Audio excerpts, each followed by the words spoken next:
would remember na tinigil po muna natin yung ating series on child rearing or training our children to give way to the spirit of the holidays, and magpunta tayo sa mga messages that has to do with the message of the coming of the Lord, and one of which is that Jesus Christ who was born was declared to be to bring peace on earth.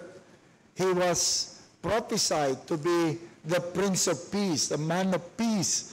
At ito ang nakita natin, itong ating tinignan in the Sunday School hours last time. At nakita natin that ito ay nagsasabi sa atin that man in his natural state is at war with God. Man in its natural state is at war with God. Kasi bakit tayo paladala ng someone who would bring peace kung hindi tayo at war with God? And we have gone through passages of the Scripture to show that ito talaga ang kalagayan ng tao. And then we go through several ways by which man wage war against God. The Bible enumerated ways that man is fighting with God. Kung kailan at kung papaano tayo nakikipag-away sa Diyos.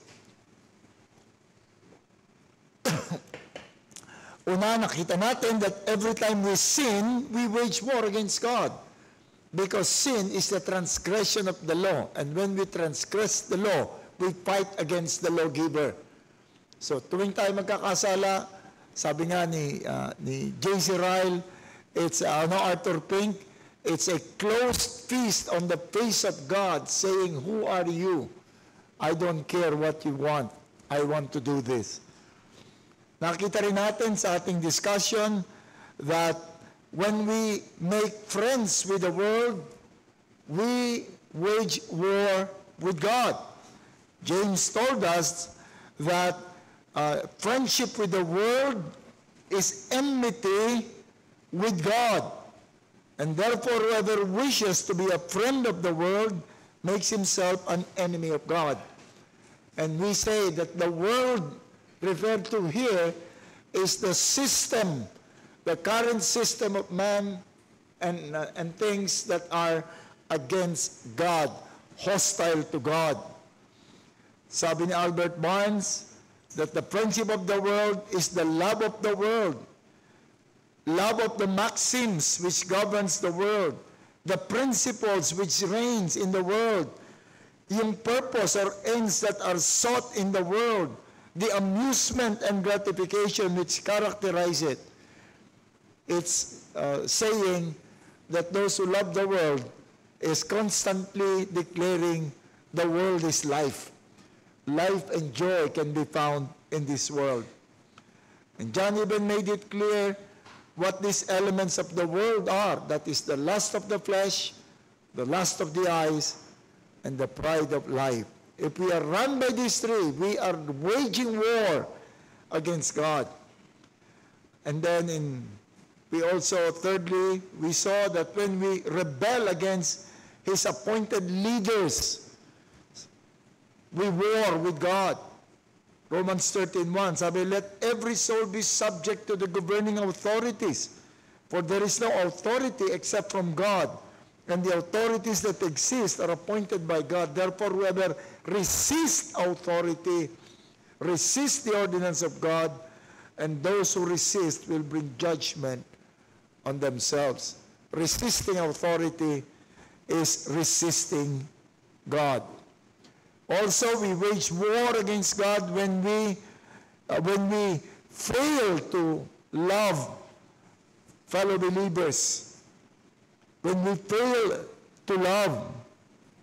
Naalala niyo yung sabi dun sa Matthew 25:40, sabi, as much as you have done this to the least of my brethren, you have done this to me. If we fail to love believers, children of God, we are waging war with God.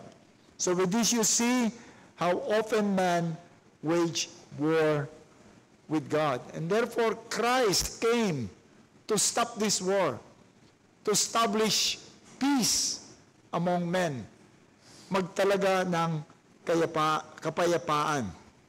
Now, dapat natapos na ito, kaya lang may mga tanong na dumating sa akin, may mga inquiries, at may nangangailangan ng mga details, at may ilang mga circumstansya, ilang mga pangyayari na parang hindi napansin o hindi naintindihan that it is related dito sa ating pinag-aralan.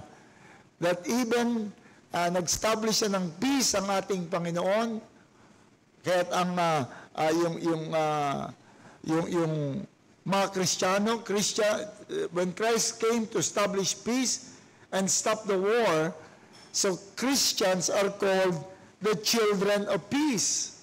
The gospel is the gospel of peace, and to us, God is the God of peace. May kapayapaan na tayo sa ating Panginoon. We have peace with God. Hindi na tayo nakikipag-away. No true believers would ever intentionally wage war against God. Walang totoong lalaban sa ating Diyos. Ang problema lamang, Satan will not stop, the world will not stop in prompting us to take its side against God. To take its side against God. The enemy of peace still trying to drag us into the battle against God. Naalala niyo si Onoda? Si Onoda, yun yung struggler doon sa Lubang, sa Mindoro, na 30 years after the war, Second World War, nandun pa rin siya. Lumalaban pa rin. Alam niyang hindi siya mananalo, pero manggugulo pa rin siya. Nagnanakaw dun sa mga tao roon, pumapatay kung may opportunity, nang-rape if there is opportunity. He's still warring with yung liberated people of the Philippines. At ito po ang ating kaaway. Kahit na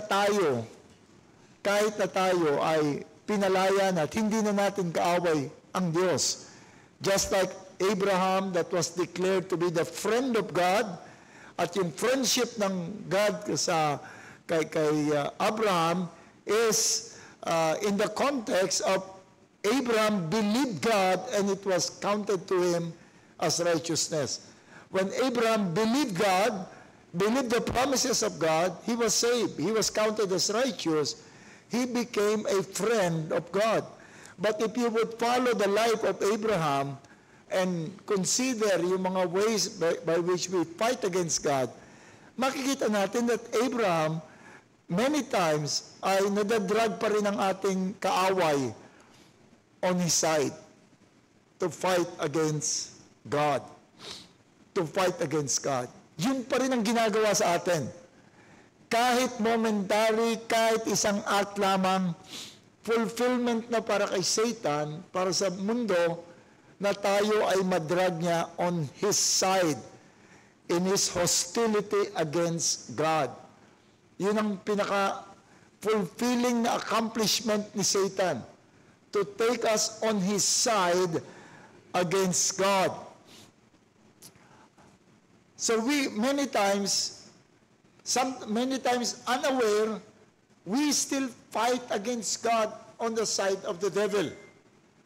So itong nakita ko, tignan natin, kailan nangyayari ito na tayo ay nadadrag doon sa side ng devil against God. In a war, siguro narinig nyo na yung term na overt at covert operations. Yung mga overt operations, ito yung mga open. Ito yung mga sundalong naka-uniforme, lumulusob openly, attacking yung kanilang kaaway. Yun ay overt operation. Yung mga covert operations naman, ito yung mga operations against an enemy, pero hindi mo alam kung sino yung lumalaban, hindi mo alam yung kanilang ways ng paglaban. Ito yung mga espionage. Hindi mo alam, espiya na pala yung kasama mo. Ito yung mga saboteurs, sinasabotahe yung communication, yung economy, para labanan. Hindi mo alam na minsan kasama ka na pala doon sa mga enemies. Hindi mo alam na lumalaban ka na pala doon sa kalaban nila. And I believe that these two ways are employed by the devil against God and trying to drag us into that war. Mahihirapan ang devil, or it's almost impossible for the devil to drag us into an overt operation. Kung somebody would say, let us gather together and let us fight against God, or let us sin against God, let us rebel against God. That's a very overt operation. Immediately, i-reject natin. If you're a true child of God, you would immediately reject. But when it comes to covert operation, many times, nadadrag tayo sa war nang hindi natin nalalaman. So tignan po natin yung ways by which man fight against God, and in this war, nadadala yung mga Kristiyano. Halimbawa, sabi natin, we fight against God when we sin against God. When we sin against God, we fight against God. Because sin is the transgression of the law. In the overt operation is when the devil is out to push you openly to sin. Alam mong kasalanan, alam mong ayaw ng Panginoon, but the devil, who can appear as the angel of light,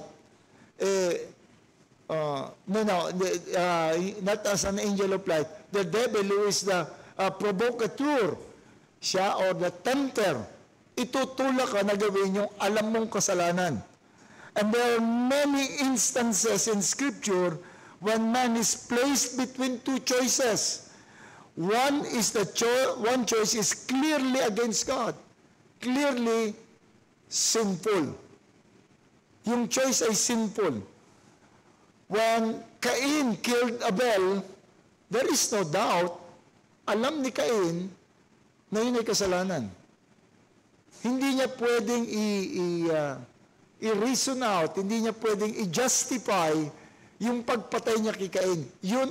That was an overt operation of the devil and the world telling Cain to kill Abel. When Abraham lied about his wife, Sarah, tatandaan niyo yan? Sabi niya, pag nagustuhan ka, baka mamaya patayin ako, kaya let's lie. Nilagay pa niya yung asawa niya into danger kasi binigay niya eh.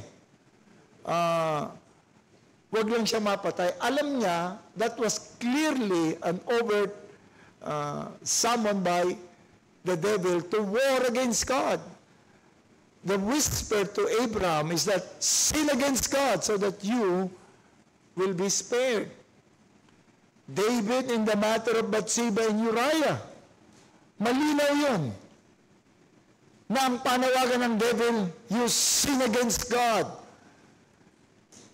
You'll be satisfied kung kukunin mo yung si Bathsheba. You'll be spared kung papatayin mo yung si Uriah. Malinaw na ito ay kasalanan.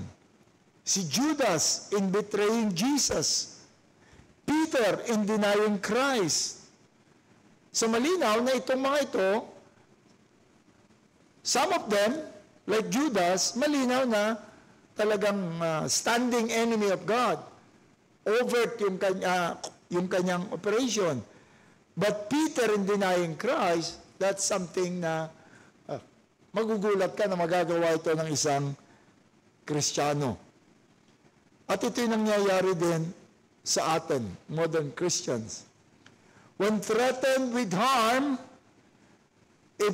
yung pag-threatened with harm, if we will not disobey God, that is a clear call to war with God, just like what happened to Peter and the disciples. Ang sabi sa kanya, stop preaching in the name of Jesus Christ. So malinaw that the call is, do not obey God. Save yourself. Do not obey God. But Peter saw it very clearly and said, we would rather obey God than man. When threatened with harm, they continued to preach Christ. Martin Luther was asked to recant lahat yung kanyang sinabi, yung kanyang thesis. I-recant niya yun. And he will be set free. So the choice was clear. You continue in your devotion to God, you continue in your dedication to the truth, and you will die. That's a clear choice. Rebel against God, and you will benefit. And Martin Luther stood his ground. Some are just simple call. Abandon the Sabbath. Pagka kinuha mo yung Sabbath, magagalit yung pagka nagsimba ka, magagalit yung iyong magulang, magagalit yung iyong boss, magagalit kung sino man sa inyo. So the choice is clear. You sin, and you will be spared. You stand your ground, and you might be harmed. Malinaw ito, talagang pagkalaban na malinaw. At marami pang mga instances. In fact, every time, every moment, doon sa atin, nakikita natin itong choices na ito. It's either to sin and benefit from that sin, or you remain faithful and be harmed.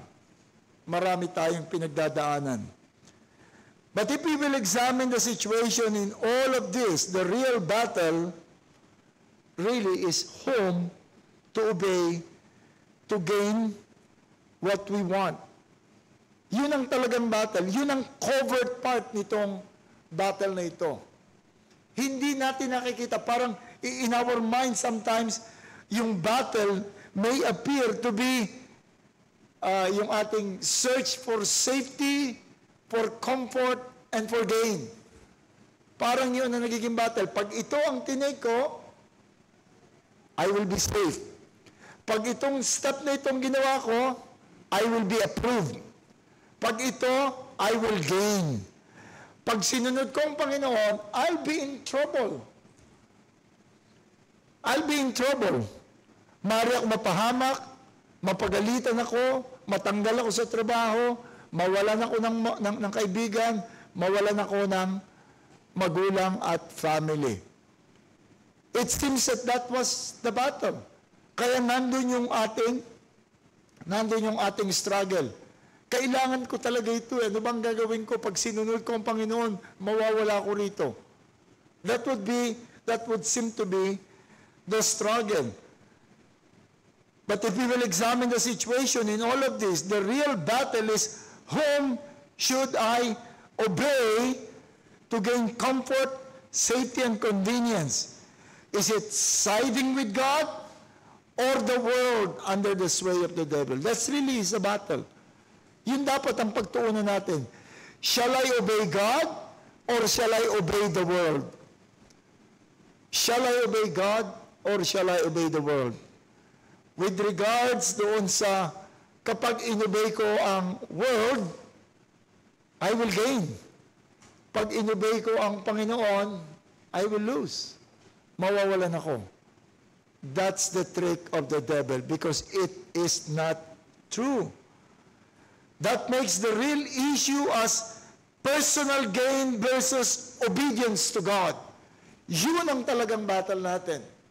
Whenever we are faced with a choice that one of which is to disobey God, the real battle is not for our good or yung good or gain o yung kapahamakan natin.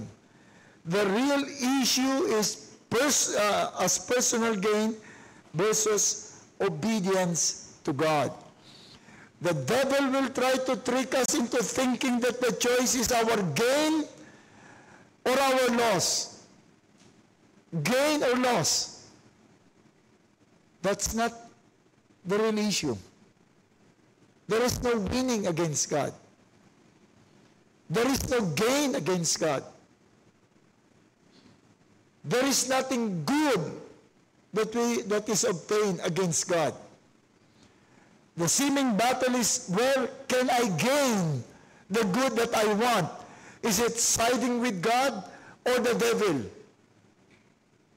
Parang yun ang nagiging issue, yung nagiging battle. Either way, you side with the devil or command of God, there is no guarantee we get what we desire. Kaya out of the question yon. You side with the devil, you disobey God and fight against God, or you side with God, there is no guarantee, there is no promise that you will gain what you want, that you would gain something good for yourself. Remember Hebrews 11. Hebrews 11, better known as the Hall of Faith. In the Hall of Faith, lahat sila, they sided with God. They believed God. When they were presented choices, they sided with God. They have chosen God. Many of them gained good things. Abraham regained Isaac. Moses gained the promised land. O yung the Israel gained the promised land. But many of them did not even see the fruit of their choice. They sided with God, but still they were murdered, they were martyred.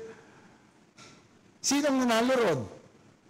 Ultimately, we would see that the real winner are those who sided with God. We must be clear that it is not a question of where to get the benefit we desire or good status we want to preserve, but whose side shall I go? Pagka mayroong choices na ganun, laging whose side shall I go? Sabbath keeping, we break Sabbath thinking that it will deliver good, but breaking the Sabbath is fighting against God. Alam mo, yan ang isang nakatawag ng interest ko as I read the Bible. Kapag binasa natin ang Bible, yung history of the people of God, isipin natin ang pinakamalaki nilang kasalanan is idolatry, pinakamalaki nilang kasalanan is murder, adultery. But guess what? Kung anong pinakamalaki nilang kasalanan? It's not keeping the Sabbath. Makikita mo lahat.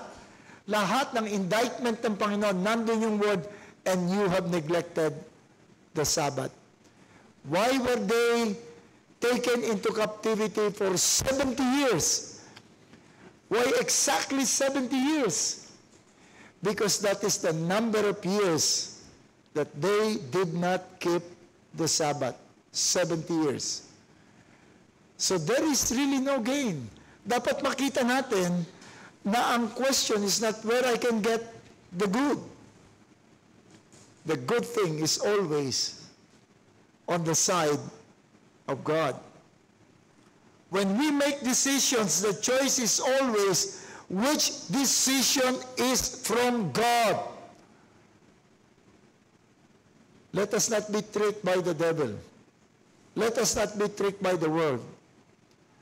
Ang question na tinatanong lang natin, which among these options is siding with God in this battle? Kasi battle yun eh. And you cannot gain anything good when we fight against God. It is a fearful thing to fall into the hands of an angry God. And yun yung overt na operation ng devil, pero itinatago pa rin niya yung nature of the battle. But the nature of the battle is, which is the side of God. Now, in a covert operation of the devil in pushing us to sin is when what is being offered may sound legitimate. When what is being offered may sound legitimate, but if we would look closely, it's really against God. Halimbawa, yung temptation kay Eve. What was the temptation to Eve? Anong pinanglure ng devil? Ang pinanglure ng devil is what? Pursue being wise. Be like God. Knowing good and evil. Be like God. Those things are legitimate. Kaya pwede natin i-justify, Lord, gusto ko lang na maging katulad mo. But the ways na offered by the devil is to fight against God. Jesus Christ, yung ginawa ng sa ating Panginoon na tukso, tinukso siya ng things that Christ can legitimately desire. What are those? Glory before man, the eyes of man. Tumalong ka dyan and the Lord will pick you up and you will be glorified. Gusto talaga ng Panginoon to be glorified before man. Yung prayer niya in John 17, glorify me before them with the glory that I have with you since eternity. So ito yung ino-offer ng devil. Second, na ino-offer ng devil is, first of all, ino-offer is satisfy your hunger. That's a legitimate thing. And then yung pinapatalon siya, at yung bow down is, ang ino-offer ng anis, you'll be Lord of all. Yun naman talagang legitimate na pwede niyang hingin. But the problem is, what was offered to do this ay yung bagay na against God. What about yung 10 spies? Doon sa 12 spies na pinadala ni what was the real battle doon sa 10 spies? It seems na ang pinagagawa ang reasoning ng 10 spies is wisdom. Wisdom. Ang laki ng kalaban. Nababakuran sila. Nandun ang mga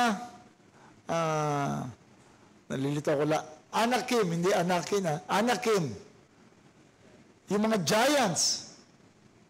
Well, that's wisdom. Sabi ng ating Panginoon mismo, before you go into battle, kwentahin mo muna kung kaya mo lumaban, at kung hindi, gumawa ka na ng arrangement of peace. It seems that was the reason. Let's be practical. We cannot win that war. But that was running against a clear mandate of God. Go. Go and gain control of the land. Yun ang utos ng Panginoon. So it seems legitimate. So nakita natin, linawin lagi natin. When we are on a crossroad, at ang concern ng ating puso, ng ating isip, is to gain something good for ourselves. Forget about gaining good. And think first, which one is the side of God? If my Lord, Jesus Christ, who died for me and saved me, is here right now, standing in front of me, and I will ask him, which of these options shall I take? You always choose what you believe Jesus Christ will say. Kahit na sabihin mong mapapahama ka pa, just like what happened to Peter. Lord, it seems that what you want is not wise, but because you said it, I will do it. You said it, I will do it. Kung isipin ni Peter, teka, mapapahiya naman ako pag sinunod ko tong sinasabi ng Panginoon. Di para mong sinabi, to obey God is to take something na makasasama sa iyo. So both the overt and the covert operation of the devil to take us to his side against God can be identified if immediately we will ask the question. Nung araw, merong bracelet na nauso, yung ano yun? What would Jesus do? Ano yun? Yung WWJD. Pero napakamahal nung anong yun eh. Napakamahal ng bracelet na yun kasi fundraising yun. Ang nakalagay lang, what would Jesus do to remind us always if I am in this situation and Jesus is standing o si Jesus kasama ko, what would He do? What advice would Jesus tell me? Ang laging joke nga doon, Jesus will tell you, do not buy the bracelet, it's too expensive. But that's reality.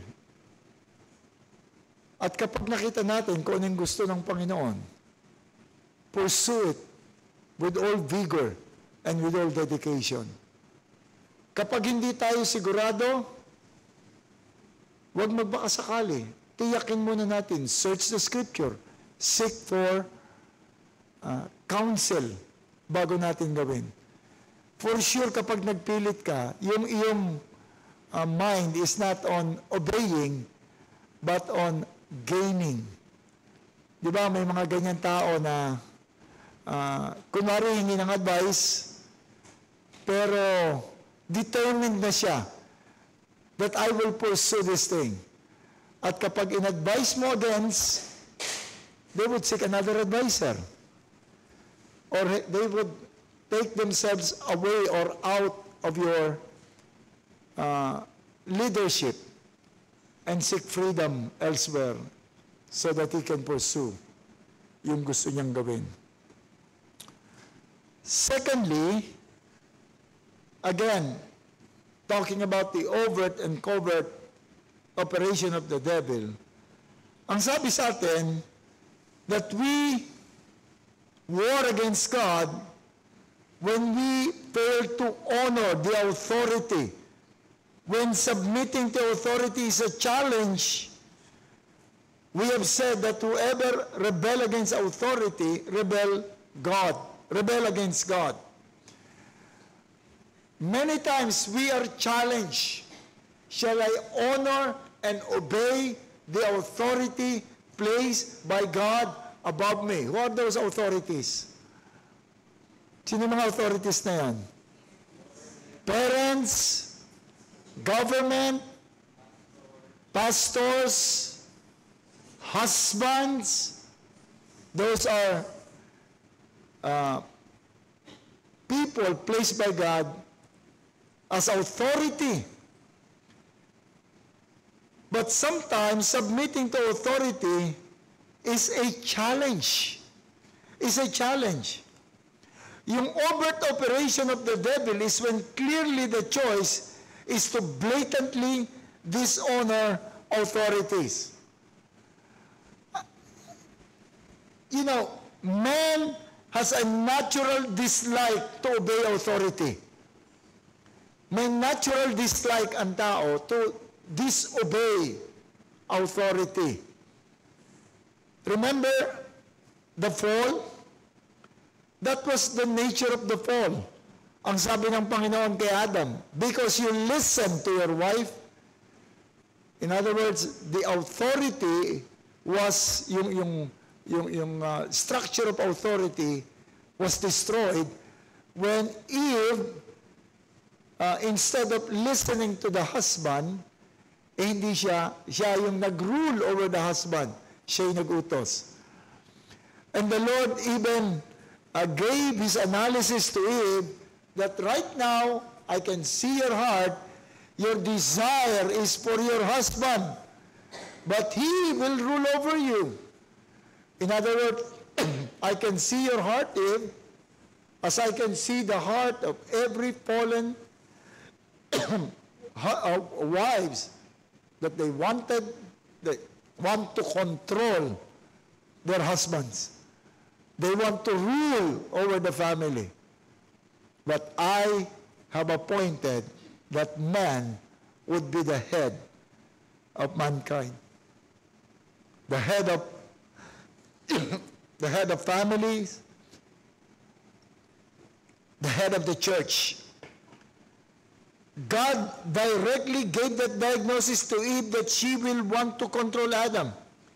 And we are always confronted by the natural tendency. Man is always confronted by the natural tendency to disobey authority. Madali mag-obey ng authority kapag kayong pinagagawa sa ng authority, something that you like, something favorable.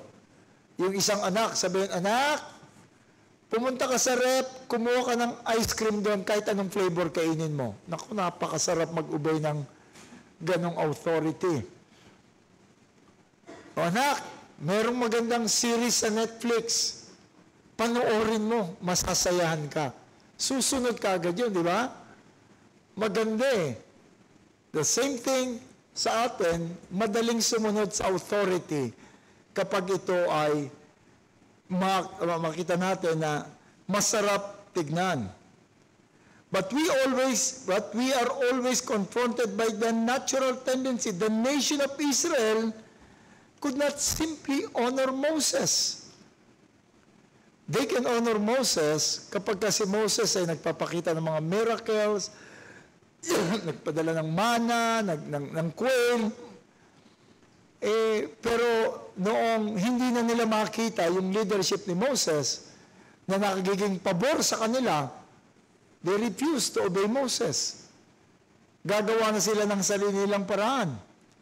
Yung mga anak, children to parents. It is not natural for children. Sabi nga, I think it was John Piper, no, not John Piper, yung sa Shepherding a Child's Heart, si Ted Tripp. Yun yung ipanganak yung anak niya, nung hawak-hawak niya, sabi niya, I know you look cute, and you may have the ability to do something that would make us smile. But I know that deep in your heart, you want to control us. Gusto mo kaming kontrolin. And I tell you, we won't allow that. Hindi namin i-allow na ito gagawin mo. Children, meron silang natural tendency to want to control yung kanyang family. Yung mga bata, merong isang nakita ko lang, kagabi ko lang nakita sa Facebook, yung isang bata na nilapag ng tatay, nag-iiyak, talaga nagpapapalag. Wala pang 1 taon ito siguro mga 10-month old or even younger na bata. Di ko alam kung nakita nyo na, gagawin yung bata na tatay, bubuhatin, ilalagay sa balikat niya, tapos ipapan yung camera sa likod. Kita mo nakangiti yung bata na parang nadali ko na siya. Ilalapag uli ng tatay, iiyak na naman siya. Tapos bubuhatin ulit, pagbuhatin, ngingiti yung bata. That's the natural tendency of children. And yung kanyang natural tendency ito is even proven by the commandments of God. The first commandment with the promise is what? What's the first commandment with the promise? Kapag may commandment with the promise, it means it is strengthening the promise of God. The commandment of God. The first commandment with the promise is, children, honor your father and your mother, that your life may belong in the land where I will bring you. Hindi lamang yung utos, but yung utos was even strengthened because it's really not natural. It's really not natural. So merong utos, the Corinthians, dealing with wives who refuse to submit. Nakita natin yung tendency, Christian church yon. Pero yung mga asawa, they refuse to submit. Sila yung maingay doon sa church. Sila yung gustong magdikta kung anong dapat ituro. Sila yung nasusunod. And that the Apostle Paul had to write to them that wives must submit to their husband and be quiet in the church. Children being commanded to obey parents and wives to be subject. These laws of God would tell us that we have the natural tendency not to obey authority. But then we must realize that the battle of submission is really between God and the devil. It's really between God and the devil. Yun yung battle of submission. Because it is, ang talagang question is, whom shall I follow? The devil or God telling me to submit? Is it who can, ang battle is not really who can deliver satisfaction or who can deliver that which is good. Ang real choice is, whom shall I follow? Shall I follow the devil who said that I will, the devil who said that if he would follow me and my suggestion, he'll gain something good? Or shall I follow God who said, submit, without qualification, submit? Whose side are we taking? Whose side are we taking? Now, the most challenging, the most dangerous situation is the covert operation of the devil. That is, when we suppose we are right and the one in authority is wrong. When we suppose that what we believe is wiser than what the man of authority is trying to impose. Kung yung wife sa kanyang judgment, mas wise yung kanyang idea kaysa dun sa husband.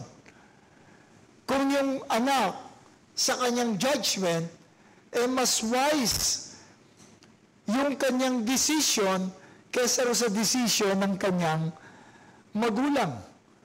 Or if we think that we are wiser than the pastor, and in several instances, we can really see and even prove that our desire and our decision and our judgment may really be wiser.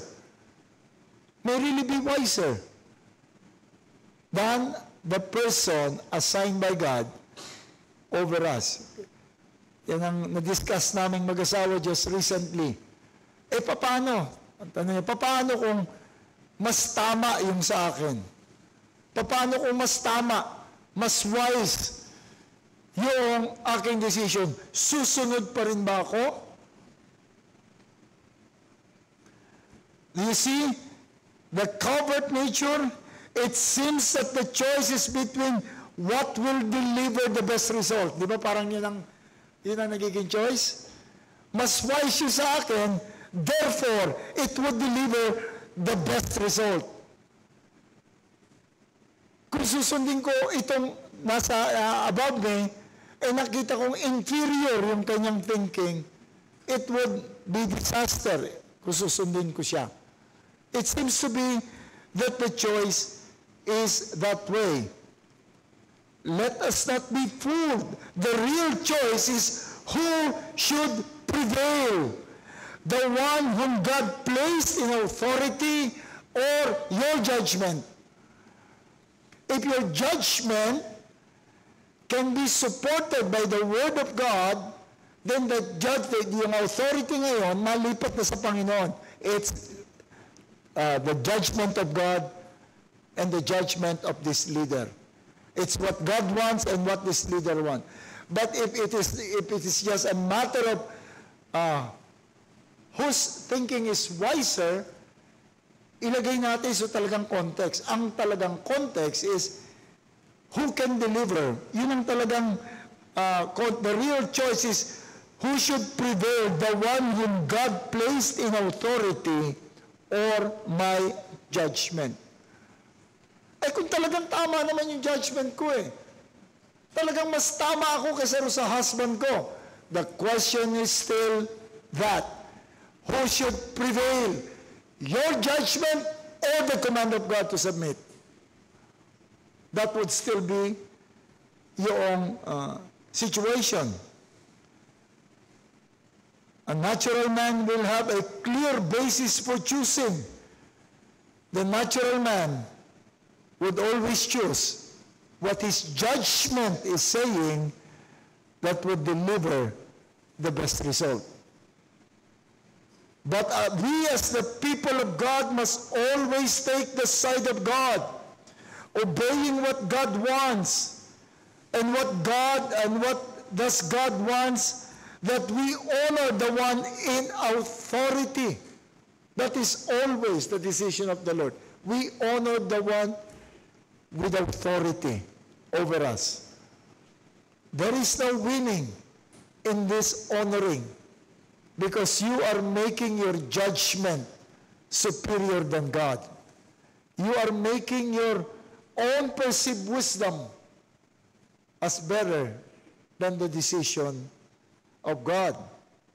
It is only in the matter of sin that we take the side of the highest authority, who is God.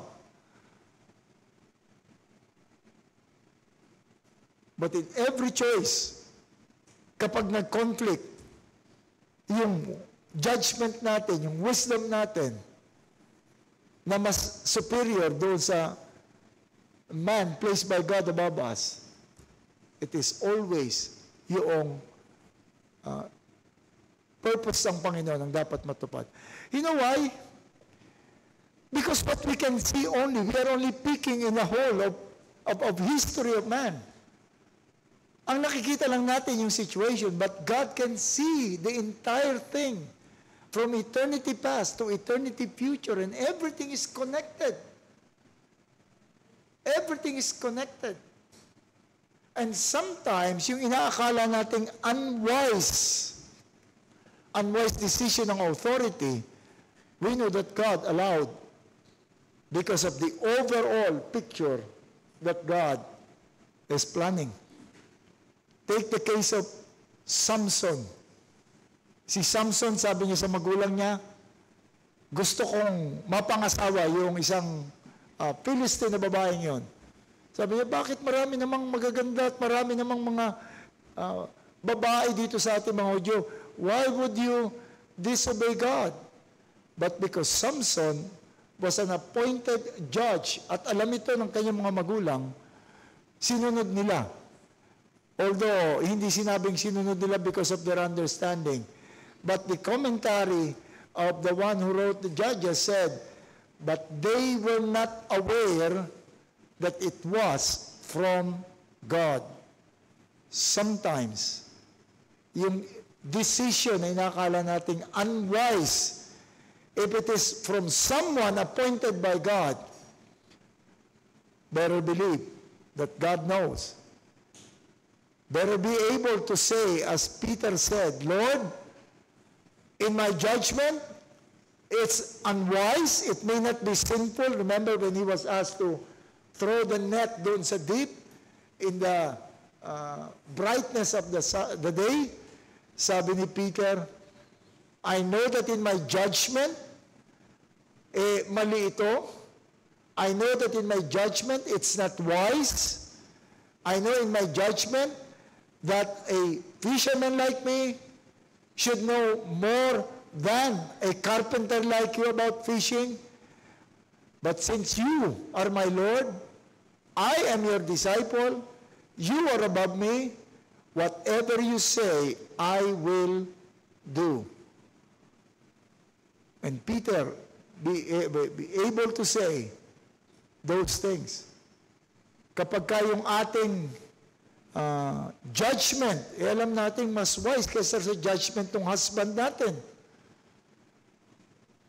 Be willing and able to say, Lord, in my judgment, itong decision na ito would be better and would deliver what is best. But since siya ay nilagay mo above me, I will obey you, Lord, because everything is in your hands. Then obey your husband. Yung mga anak ngayon, talagang grabe makapag-argue sa mga magulang niya. Kasi hindi nyo alam yung kaisipan ng mga kabataan ngayon Kasi nabubuhay pa, ang daming argument niyan. But a true child of God would say, Lord, I know my decision is wiser, but I am above my parents. I will obey because of you. Because this is the setup that you want us. I will again have an opportunity na kausapin ng ilang members ng church, not this church, yung church na lumapit sa akin. Dahil pag pinakinggan ko sila, talagang maraming maling decision. Hindi mali, unwise decision yung pastor. I want to tell them, if it is not sinful, you obey the pastor. If it is unwise, leave it to God. He will be accountable to God. And that is still part of the plan of God.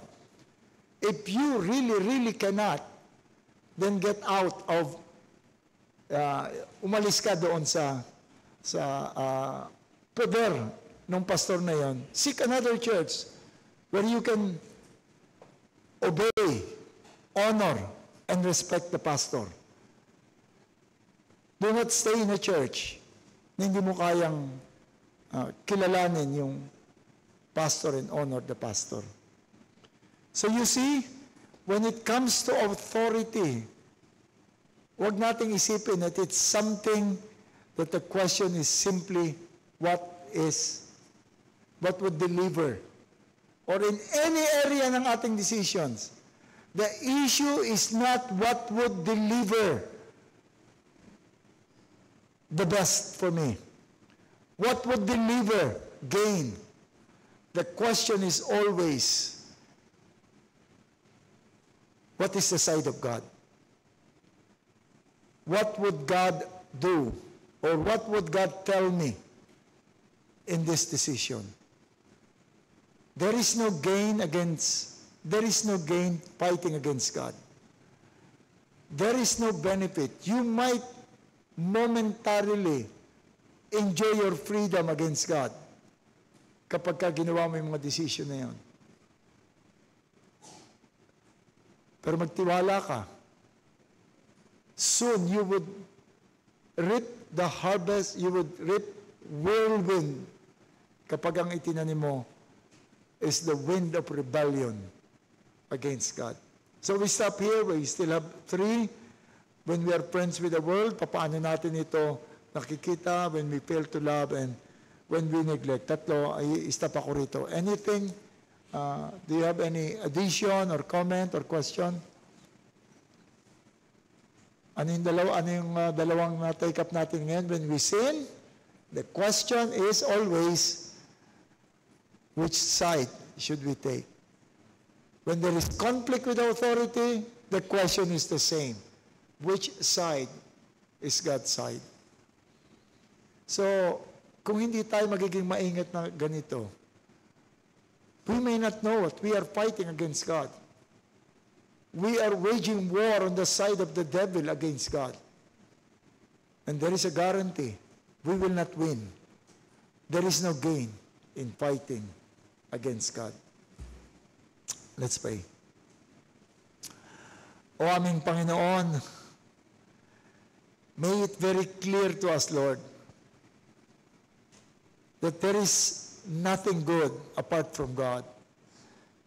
May we be able to declare, as what Psalm 16 has said, that there is nothing good but God. Nothing can deliver good but God. Help us, Lord, to always seek to side with God in all our steps, in all our choices. Thank you, Father. In Christ's name, amen.